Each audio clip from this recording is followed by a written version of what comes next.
Hi everyone, this week we're going to be taking a look at an ASUS S-presso. This machine was originally ordered as a bare bones unit, would come with the motherboard and power supply. You would have to supply your own optical drive and storage, as well as whatever RAM you wanted to install. Pick this up locally for $10.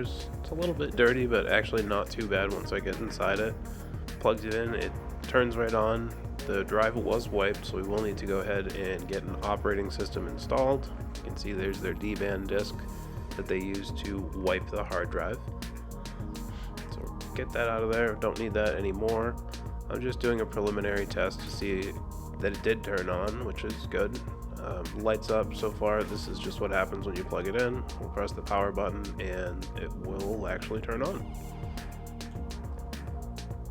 This specific model is the S-presso P111. The P112 doesn't come with the front LEDs or the touch capability. I believe it's capacitive touch. There's just springs behind it that connect it.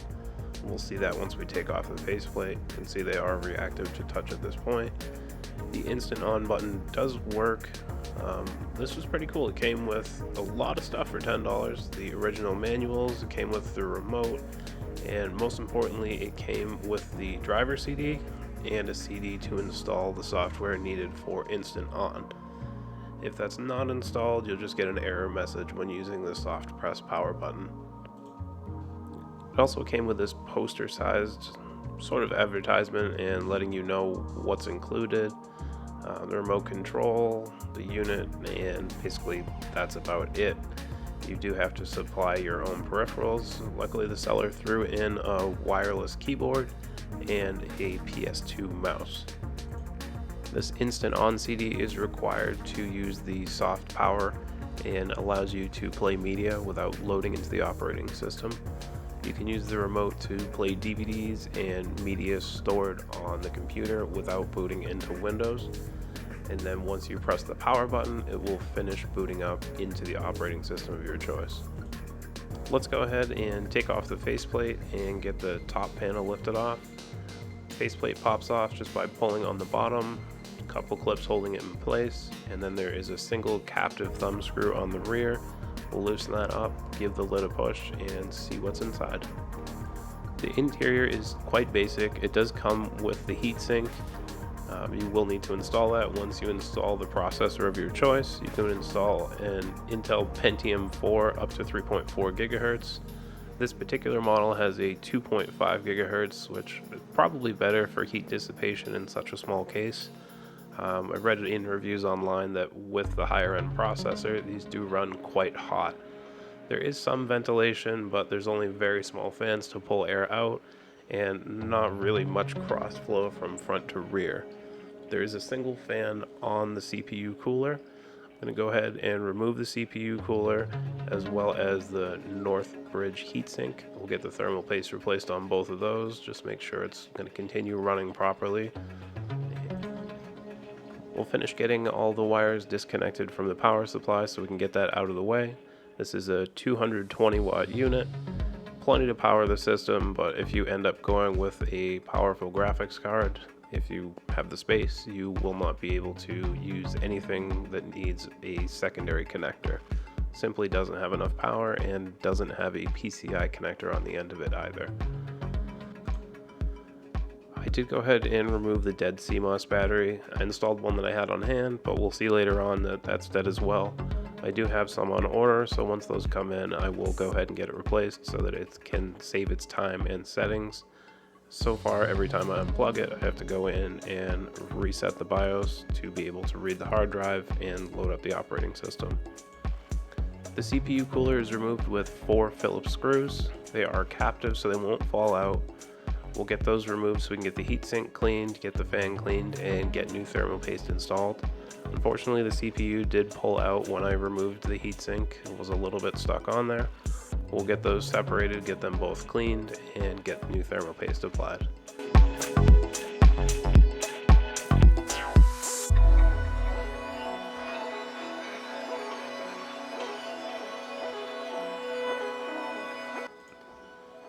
I'm just using a plastic pry tool to remove the CPU from the cooler.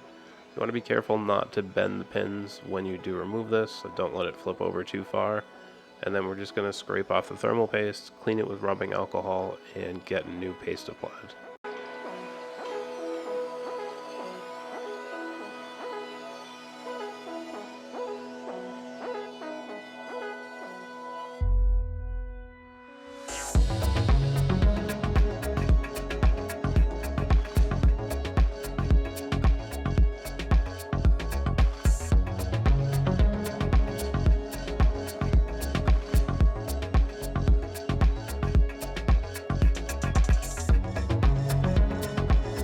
It's easier to do the final cleaning on the CPU once it's installed back in the socket, that way you don't run the risk of bending the pins.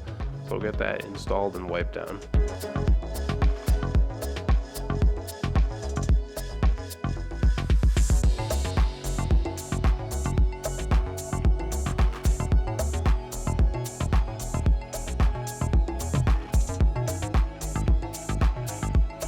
I am going to go ahead and remove the fan just to make sure that I can get the back of it cleaned, as well as blow out any dust from inside the heatsink, and then we'll get that reassembled.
The Northbridge heatsink is just held on with clips. We'll pop those off and get the heatsink removed, and then we'll use some Arctic cleaner to remove the remaining thermal material. It does need to be scraped off as it is quite hard, and then we'll just put some fresh thermal paste in its place.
Here's that weird camera glitch where I can't quite capture how much thermal paste I'm putting on. It's probably going to be tough to complain whether it's too much, too little, or spread incorrectly.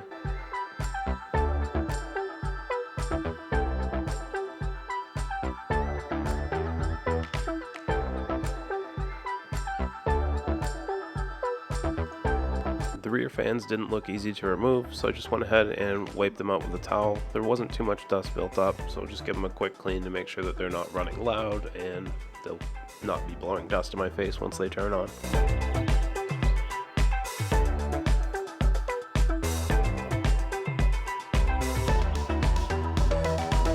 We'll go ahead and apply the incorrect amount of thermal paste on the CPU. Get the heatsink installed. I'm going to go into a cross pattern to tighten it down evenly, make sure that the paste spreads out however incorrect the amount you put on is, and to make sure that you're not warping the CPU.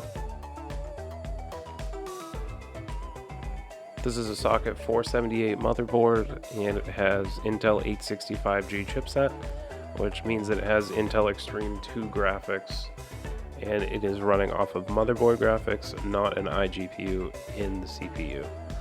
We're going to go ahead and get the TV tuner reinstalled after a quick dust off.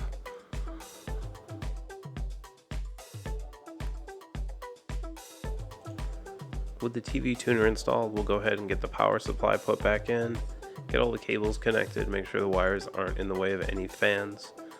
Pretty simple connection process, there's really not much power being drawn by the system.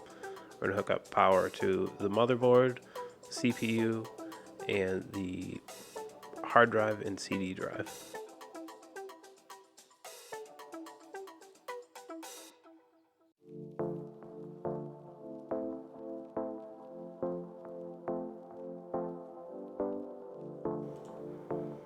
We'll close the system back up and give the outside a quick wipe down.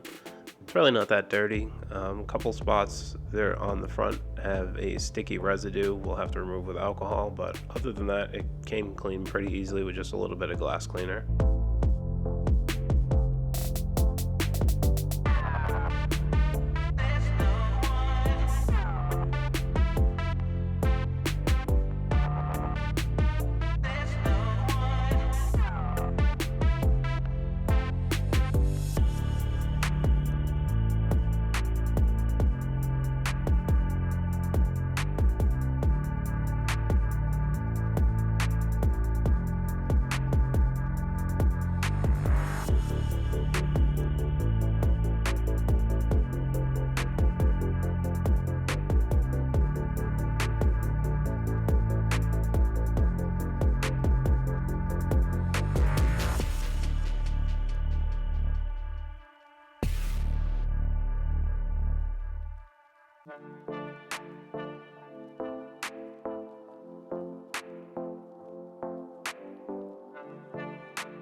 The power button was loose, it was working, but one side appears to have popped off.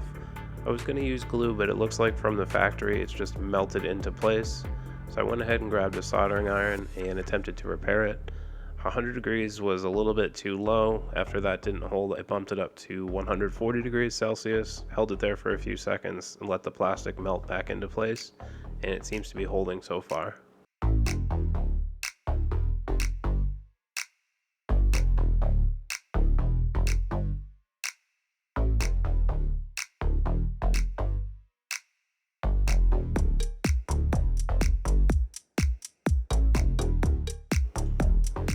Let's go ahead and power it on, make sure that I didn't destroy it, and then we'll check and see that the remote does work.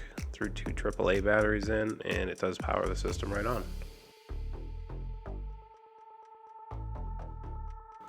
You can see the custom ASUS S-presso splash screen in the loading into the BIOS. We're going to need to go into the BIOS and enter in a couple of settings to make sure that we're booting from the CD drive, and then we can go ahead and get Windows XP installed. We'll go through all of getting that installed, only to realize that I should have installed the Linux partition first.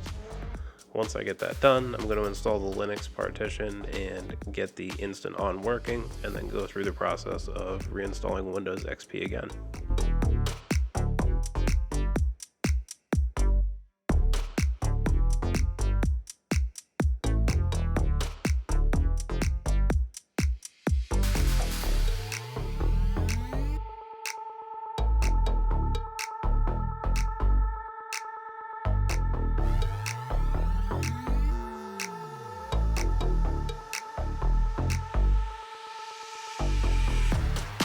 This computer will be getting its own video at some point. It's my Windows XP / in-between machine. It runs Windows XP and Windows 7. It's great for burning old media. It does have a floppy drive in it, so I've used it for older computers. And with this, we're going to go ahead and burn a copy of Windows XP Media Center Edition to DVD. I first burned a copy of the first version of Windows XP Media Center Edition, and then later found that there is a Service Pack 3 update for it that is patched onto a single CD and also has everything built in, so you don't need a Service Patch CD to update afterwards. I did attempt to disable booting from USB and disable the card readers so that the drive would show up as drive C. I wasn't successful. So once we get into the operating system, we'll see that it is drive I believe, and that's just the way it goes. It's not going to hurt anything. It's just that default isn't going to show C for programs. It's going to show I.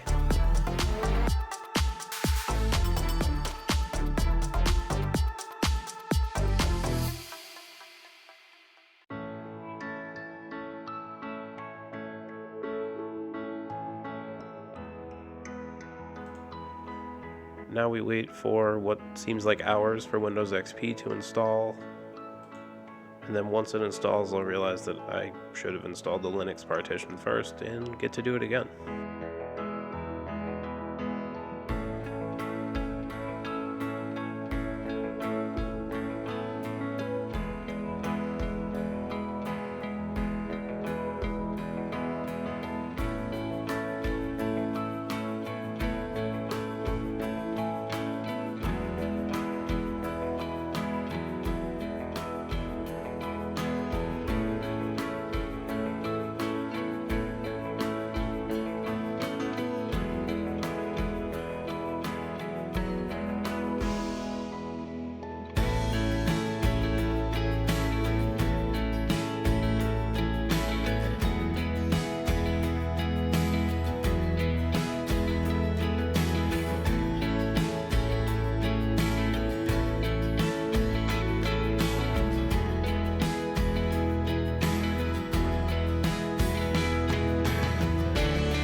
Once we're booted up into Windows, we can go ahead and see that it has 512 megabytes of RAM. It is a 2.5 gigahertz processor, and we do have Service Pack 3.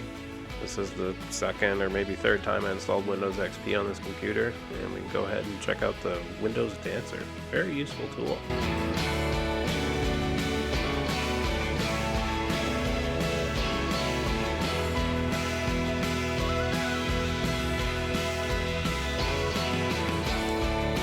Without drivers installed, the display will not go to the correct resolution. I tried the CD once, it wasn't working, so we're going to go ahead and install Linux. and then we'll get back into Windows XP after this is installed. This would not work with a wireless keyboard, it would not work with a wired USB keyboard, so I had to go find a PS2 keyboard. Luckily I still had one lying around so that I could simply select the option and get this installed. The sole purpose of this is for the media control, which I guess if you have this computer, that's probably the only reason you bought it. There's no other real reason to have a compact form factor with little buttons on the front. So I did want to make sure that this was working as intended.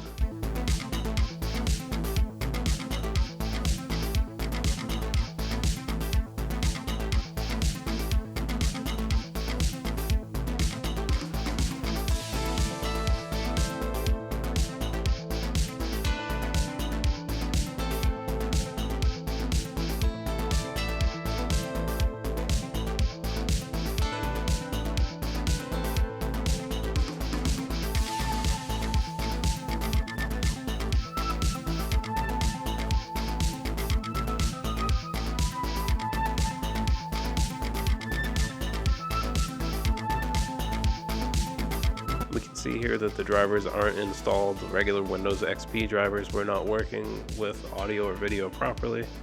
Luckily, the second time around, booting with the disk in, I was able to get the included driver disk to load up, and then we'll get the drivers installed that came with it. They're not the latest, but ASUS's website for some reason was down again, so I couldn't get the latest drivers. Even though they weren't much newer, they are a little bit newer than what it came with.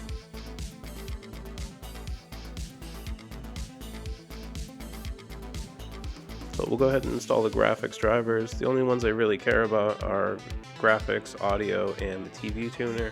The TV tuner doesn't work, but it's cool to see that it would work, at least if TV still came in over the air. It no longer does that, so it's just going to scan through a bunch of blank channels. Now with the drivers installed, we can see we're at the proper resolution.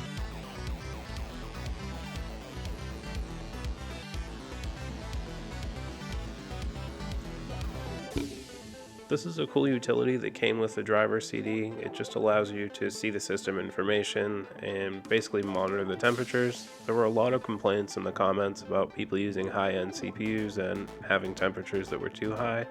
So it's nice that you can at least see how high they were. This one didn't seem to have bad temperatures once I opened the utility. Also wasn't running anything stressful, so it may end up having the temperatures go up if there's something stressful running on the system.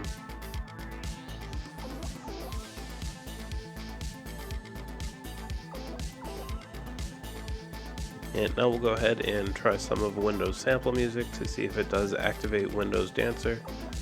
Back when you could connect to the internet on Windows XP, you could download different dancers. This only has the one that it came with. Just wanted to see if it works, and that's what we'll test now. I also wanted to see if the functionality of the touch buttons were limited to when it was in the Linux mode, and it's not. You are able to pause, play, and adjust the volume, as well as fast forward the tracks, just from touching the screen on the front of the computer. And naturally we have to make sure it's good for gaming. It can play 3D Space Cadet Pinball. It does load a little bit slow even for a Windows XP computer, but it can have the RAM upgraded to 2 gigabytes. It only has 512. I'm sure that would help a little bit, and maybe a little bit faster processor would help get the job done. I'm just going to go through some of the themes that come with the Windows Media Center edition of XP. They're a little bit different than the professional or home editions. You get a couple of weird sounds with them, you get some different backgrounds, as well as the menu icons showing up a little bit differently. We'll just take a look at some of those now. So after shutting off the computer, I turned it on with the remote, so we go into the instant on portion of the system. So it's not booting into Windows, all it's doing is utilizing the media, and we are able to play a DVD without booting into Windows. Was able to get Three Stooges up and running just fine. You can see that the buttons work for volume, play, pause, skip, anything that you need works right from the remote or the touch screen without having to boot into the operating system.